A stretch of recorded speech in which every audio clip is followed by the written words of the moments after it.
El universo es muy complejo. En él podemos distinguir millones de objetos formados por diferentes materiales. Con algunos interactuamos cotidianamente, como los celulares, los libros, los plásticos o los metales.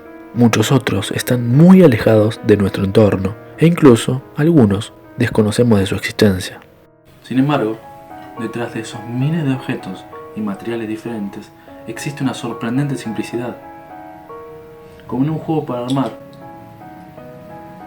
con unos pocos elementos diferentes, se estructura toda la complejidad del universo. Cada una de estas piezas básicas son los llamados átomos, y en la naturaleza existen alrededor de 118 elementos atómicos diferentes. Las características de la infinidad de materiales que nos rodean son el resultado de la combinación de estos pocos elementos. Estas características dependen del tipo, la cantidad, la proporción y la disposición de los átomos que los forman. De esta manera, gracias a millones de elementos de hierro unidos entre sí, tenemos los clavos con los que hacemos nuestros muebles. El agua que bebemos también está formada por millones de átomos de oxígeno e hidrógeno, combinados de una manera particular. Esos mismos átomos, organizados de diferente manera, pueden formar el agua oxigenada que usamos para desinfectar nuestras heridas. Todo esto que sabemos, que puede resultarnos sorprendente y a la vez maravilloso, no se descubrió de un día para el otro. Desde hace siglos hasta el presente, pensadores se han dedicado a especular, investigar y discutir sobre este asunto. E incluso hace menos de 200 años se llegó a la conclusión de que los seres vivos, tan diferentes del resto de los objetos que pueblan el universo, también estamos formados por la combinación de algunos de estos 118 elementos. Pero los seres vivos tenemos características muy particulares que nos distinguen del resto de las cosas que reconocemos como sin vida. Características tan diferentes que en una variedad de ellos, los seres humanos, somos capaces de formularnos preguntas sobre el universo, esforzarnos por contestarlas y, sobre la base de ese conocimiento, modificar profundamente la realidad en la que vivimos. Pero, ¿cómo se estudian a los seres vivos?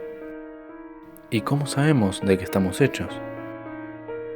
Bueno, en primer lugar, una manera de estudiar los seres vivos consiste en imaginarlos como sistemas y estudiar su funcionamiento general.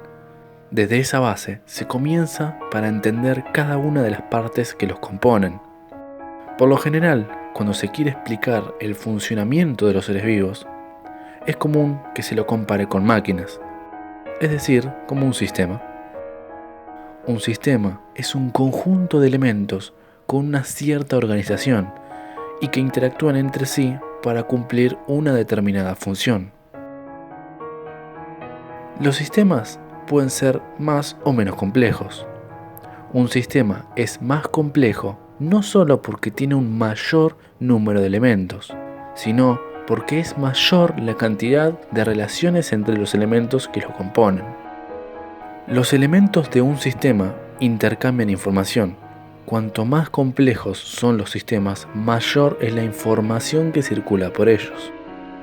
Además, los sistemas complejos pueden estar formados por subsistemas. Cada subsistema puede ser estudiado como un sistema aislado o bien en relación con el sistema total. La función de muchos sistemas consiste en transformar materia y energía. Es decir, reciben materia y energía del medio, la transforman y devuelven la materia y energía al medio. Los sistemas que intercambian materia y energía con el entorno son los denominados sistemas abiertos y funcionan mientras exista un equilibrio entre las entradas y salidas. La idea de sistemas es útil para analizar el funcionamiento de los seres vivos. En este caso, se considera a los seres vivos como sistemas complejos y abiertos. En su interior, el conjunto de transformaciones que realizan los sistemas vivos se denomina metabolismo Una de las funciones metabólicas es la nutrición. A través de la nutrición, los seres vivos intercambian y transforman materia y energía. Esta es una característica propia de los seres vivos. Una de las principales diferencias entre los sistemas vivos y los sistemas artificiales es que mientras estos últimos han sido diseñados y fabricados con una intención específica, los seres vivos no obedecen ningún diseño previo, sino que se autoconstruyen y son el resultado de un largo proceso natural de organización. Bien, después de todas estas definiciones, tenemos que llevar la teoría a la práctica, es decir, a lo que conocemos del mundo. Tomen por ejemplo cualquier ser vivo, cualquiera que conozcamos, las hormigas que habitan en la tierra, nuestras mascotas, o incluso nosotros, o algo más invisible, las bacterias que habitan en mi mano. Pero no porque no me haya lavado las manos, sino porque siempre van a haber bacterias en nuestro cuerpo. Siempre y en todos lados van a haber bacterias, y estas son seres vivos. Entonces, imaginemos cualquier organismo.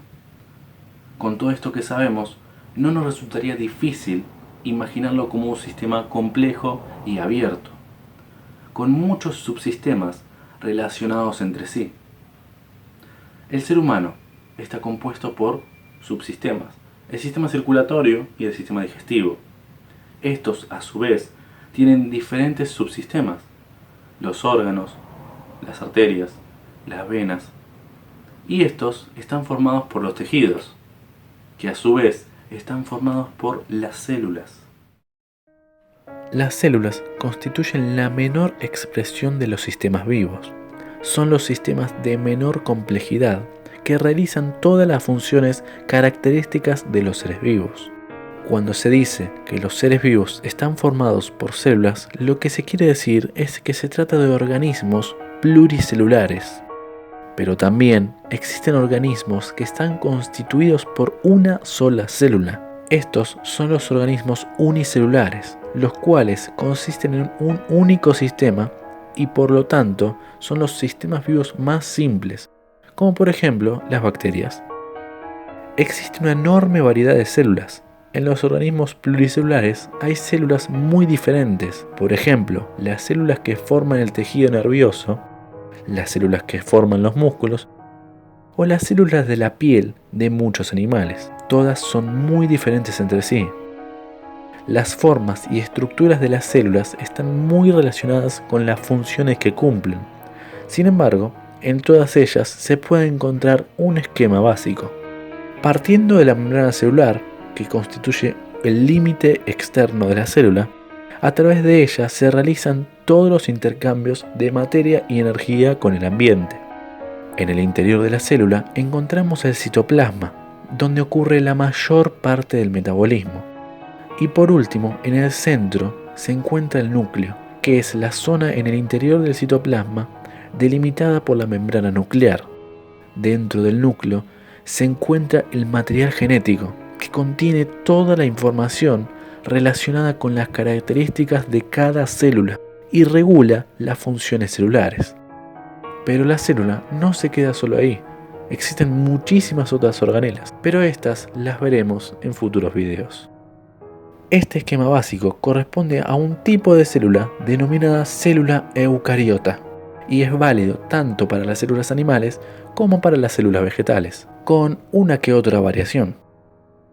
Además de las células eucariotas, existen organismos unicelulares aún más simples, denominadas células procariotas. La principal diferencia que existe entre ambos tipos de células reside en que las células procariotas no poseen ningún tipo de membranas internas. Además, no tienen un núcleo definido como ocurre en las eucariotas. Un ejemplo de este tipo de organismo son las bacterias. Por último, un dato muy importante al hablar de los sistemas vivos es que los virus no están considerados como seres vivos, debido a que carecen de las características básicas de todos los seres vivos. Los virus son considerados como unidades funcionales muy pequeñas, capaces de realizar solo dos de las funciones de los seres vivos: reproducirse y relacionarse. Pero falta una pregunta que responder. ¿De dónde salieron los seres vivos? ¿Cómo se crearon? ¿Cómo habitamos esta tierra? Y ya que estamos, ¿de dónde salió la tierra? Con tanta biodiversidad que hay. Esas son preguntas que las vamos a ver en el próximo video. Muchas gracias por ver.